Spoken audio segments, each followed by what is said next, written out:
conclusion of the Nietzschean dilemma. God is dead. The value structure collapsed.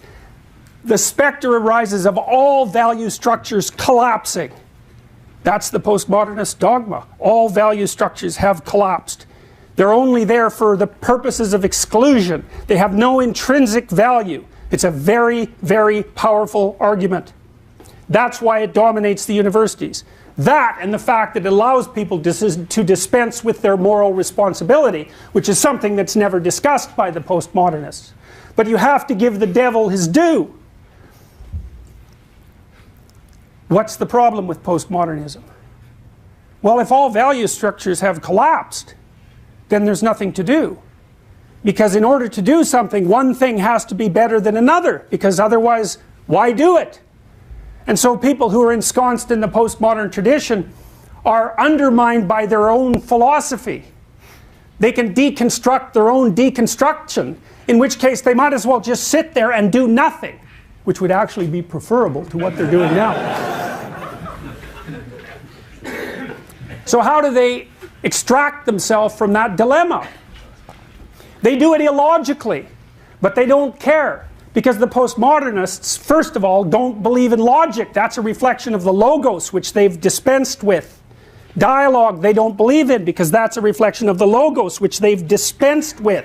Logic and dialogue are irrelevant. Well, that does bring up the problem of what to do.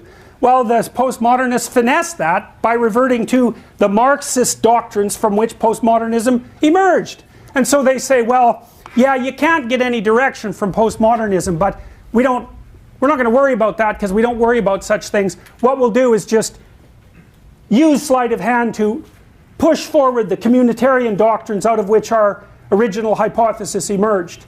And everyone says, well, we'll turn a blind eye to the paradox because we actually need something to do.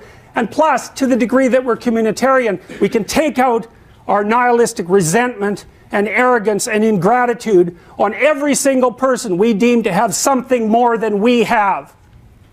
And so if you're wondering why certain values can exist in the absence of any value, you have to look no farther than to understand that people who are desperate and chaotic will still be angry and destructive. And they can manifest that perfectly with the moral mask that says, well, I'm not really after what you have, because you have a little more than me. I'm speaking on behalf of these people who have even less. It's like, it's absolute nonsense. It's so funny watching Yale students complain about the privileged. They're in the top 1/10 of 100% of people who've lived in the entire history of the planet, much less just the people that are on the planet now. They're dominating patriarchs in training, right? They're baby representatives of the patriarchy. And all they do is complain about that tiny, tiny, infinitesimal fraction of people who have slightly more than they have now.